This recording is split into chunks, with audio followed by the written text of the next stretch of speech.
Welcome to On Demand Learning with Michigan State University College of Nursing. This activity is part of the Help Pain series. This is part 2. This session is 0.5 contact hours of nursing continuing education credit. Michigan State University College of Nursing is accredited with distinction as a provider of nursing continuing professional development by ANCC.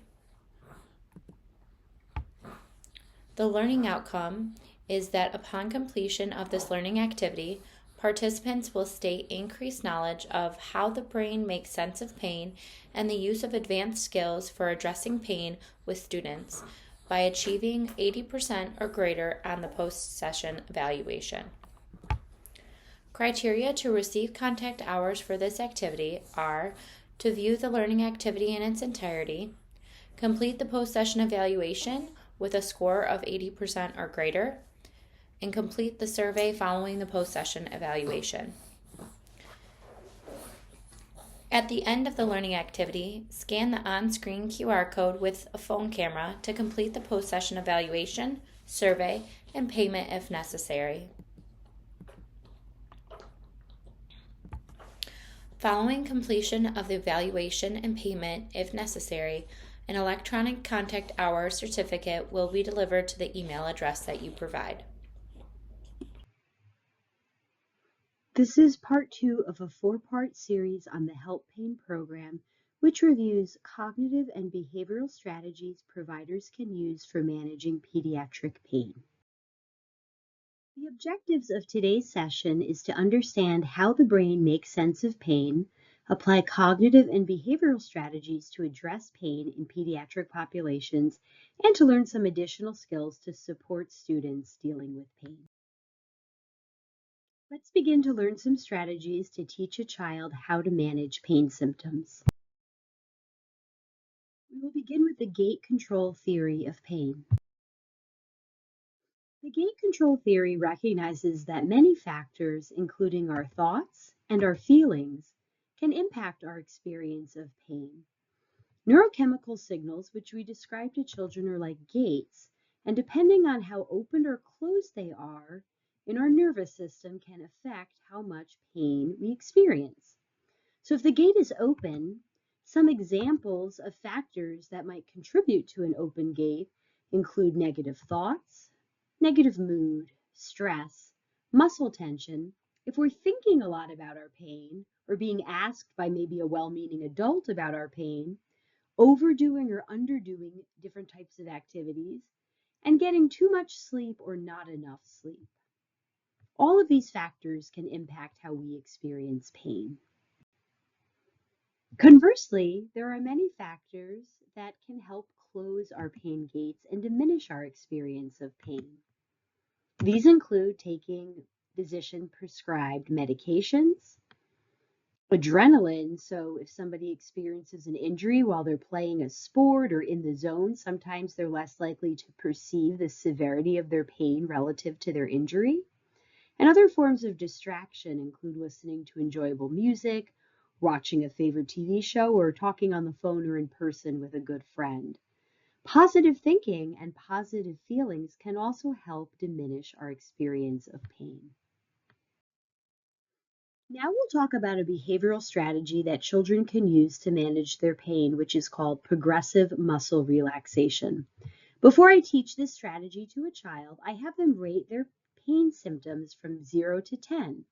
If the child's not currently experiencing any pain, then I may ask them to rate something like their stress levels or how relaxed they're feeling.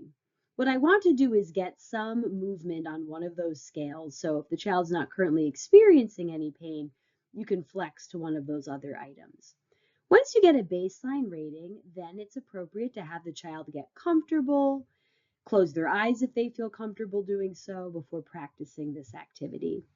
I usually aim to have this activity last about 5 to 10 minutes, and you can use some self-guided audio recordings to help this or walk the child through it. Children can then use these tools independently on their own or with support from an adult. For progressive muscle relaxation, this strategy works under the premise of that many of us hold tension in our bodies, such as musculoskeletal tension, that we're not even aware of. And what this activity does is it allows us to tense and release different muscle groups so that we can achieve a more relaxed state that's in line with what our bodies are supposed to feel like. So progressive muscle relaxation involves tensing, holding, and then releasing different muscle groups. I usually aim to have children tense their muscle groups for 3 to 5 seconds. I might point out that they might feel shaking or muscle tension while the muscles are tight and tense. And then I have them practice releasing their muscles and notice what it feels like when the muscles are more relaxed. If it's a younger child, I may have them imagine being different types of animals while they're practicing progressive muscle relaxation to keep it interesting. But if you're working with an adolescent, for example, you can just stick with some instructions on tensing and releasing different muscle groups. So what I do is I often start at the toes. I have them kind of point their toes like ballerinas, hold it, have them notice what it feels like when the muscles are tight and tense, and then I have them release and notice what it feels like when the muscles are released. Then I have them move to their calf muscles, practice tightening and tensing those muscles, holding it, noticing any potential shaking or muscle tension, and then having them release. Then I move to their upper leg muscles. These are very large muscle groups in the body, so I have them tighten and tense those muscles and notice what it feels like when those muscles are tight and tense, holding it, and then ultimately releasing. Next, I have children tighten their abdominal muscles. And for a child who's experiencing belly pain, I might have them just imagine these muscles are tight if it feels too uncomfortable to physically tighten the muscle groups. After they've kind of held it in and tightened and tensed those muscles, then I have them relax their abdominal wall and notice when it feels like when the muscles are relaxed. As a next step, we might move to tensing different arm groups, maybe by making muscles, holding those muscles, and then gradually relaxing. Then I might have children kind of move their shoulders up towards their ears, hold that, and then release. Neck tensing might involve moving the head down to different parts of the body, like towards the shoulders, and then releasing the other shoulder, and then releasing, and then towards the chest, and then releasing. And lastly, I might have them practice tensing and releasing different facial muscles. Once we've moved through the different body symptoms, pairing this with deep breathing so that when they're breathing in, they're tensing muscles, and when they're relaxing the muscles, they're breathing out, and then have them re-evaluate their pain ratings and or their tension levels. This can be an effective strategy for helping a child manage pain, but if it doesn't work, that's also okay, and I use the time with the child to problem solve barriers that might have gotten in the way. As children are learning new strategies, it often helps to know that these are most effective once they're practiced with some regularity. And with time, as a child knows what their body is supposed to feel like, when it's more relaxed, they are able to more quickly get into this state without having to go through the entire exercise. Problem solving can be an effective strategy that has many applications in the school setting or when practicing some pain management techniques at home. As mentioned, when using certain strategies such as progressive muscle relaxation, you may not always get the desired effect you wanted the first time you use it. So pairing it with a technique such as problem solving, which is a cognitive strategy, can be helpful. Little acronym, I'd bet there's a solution can help one to remember the steps of problem solving. So the steps include identifying the problem, describing the thoughts, feelings, and behaviors that are associated with the problem, brainstorming solutions, and I really encourage a lot of creativity here. You don't have to pick all of the solutions you think are the best for this step, but really just think about a diversity of ideas.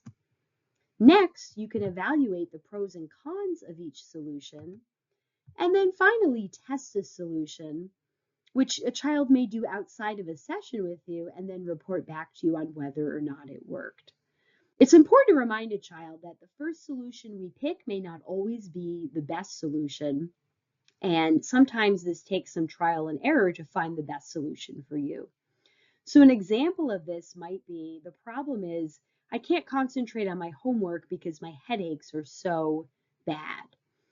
And in step 2, thinking about the thoughts, feelings, and behaviors, I feel hopeless and sad. I'm frustrated. I think I just can't get past this. And maybe the behavior is avoiding doing the homework. So in the brainstorming phase, there's many solutions that a child might come up with. They might involve using some of their relaxation strategies like progressive muscle relaxation before starting homework, or building in breaks to do other pain management techniques. They might set an alarm for when they might have to start trying some homework, have some sort of reward for after they complete an assignment, even if they're experiencing some pain. And it doesn't have to be a financial award. It can be doing something positive with a parent. They might decide as potential solutions, I'm just not going to do my homework. And again, it's okay to write that down at this step.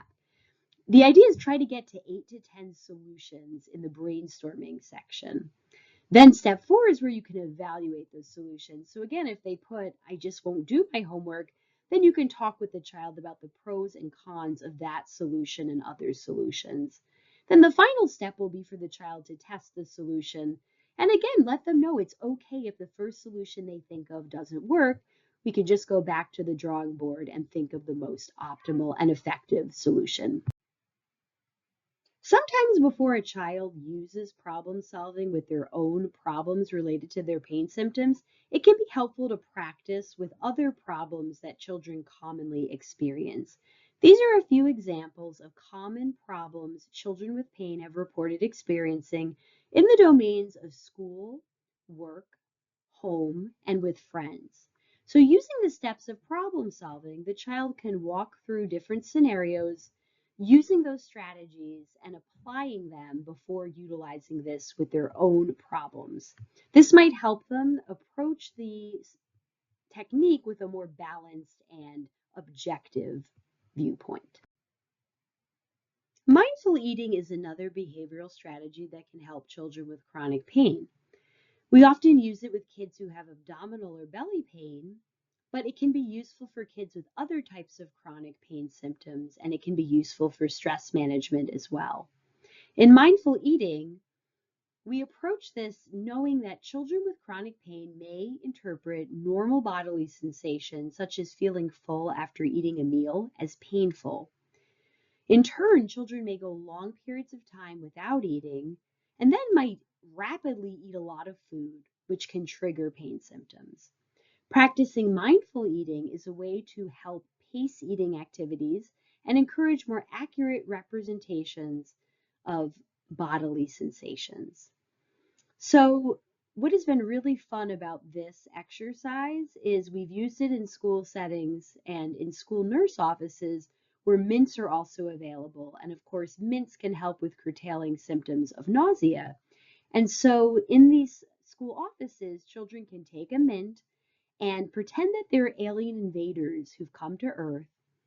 They get the mint and they have to decide, is this poison or is it food? And they can walk through the 5 senses of taking the mint, looking at what they see, smelling it, touching and tapping it, noticing the texture, and then noticing the taste, eventually putting it into their mouths, feeling the sensation of the mint, the smell and the taste before slowly chewing and swallowing the mint. If you don't have a mint handy, that's okay. Mindful eating can be practiced with any food object. Some common ones I like to use include raisins and crackers as well. When a child eats more mindfully, it can be helpful to process what they've noticed. Many youth have reported experiencing the sensations and the tastes of the food in a more intense way than they ever have, compared to when they typically eat more mindlessly. Another useful application, once they've practiced this strategy with a small food item, is to then think about mindfully eating an entire meal, such as a lunch meal. Our lab has many useful recordings available that walk through these strategies and others at our YouTube channel, and we've provided a QR code here to help support you in accessing these tools. A question we are asked is whether or not these skills can be used for different populations of youth, such as neurodivergent youth or nonverbal youth. And the answer is yes, many of these skills can be adapted for different populations. Here are some tips for adapting this program. One is pairing the teaching and practice of a skill with a reward or reinforcement. So a small prize, such as a sticker, or even using a sticker checklist to work towards a larger prize can be helpful. Visual tools and visual schedules to lay out the strategies being taught and when they're learned can be effective. And being prepared to switch gears with any child if a particular strategy does not appear to be delivered in a way that is impactful and engaging for the specific child. So for example, if you practice an activity like progressive muscle relaxation and you've really given it a go and attempted it a few times, and it just seems ineffective for the particular child, maybe they're too distracted while engaging in progressive muscle relaxation, you can switch gears. So you might want to get the child up and walking, maybe walking outside in nature if the weather allows and that's appropriate for your setting, or having them draw a relaxing picture instead can be a helpful way of utilizing a similar strategy in a modified way. For children who are nonverbal and children who are otherwise maybe not as amenable to different cognitive strategies, you can consider using more of the behavioral strategies. So more of the relaxation-focused activities versus maybe the cognitively focused problem-solving strategy. It's always useful to obtain a copy of the child's IEP if they have one and if it's applicable for them, and formulate a plan based on how the child learns best. For example, does the child use assistive technology? Do they need an interpreter or know sign language?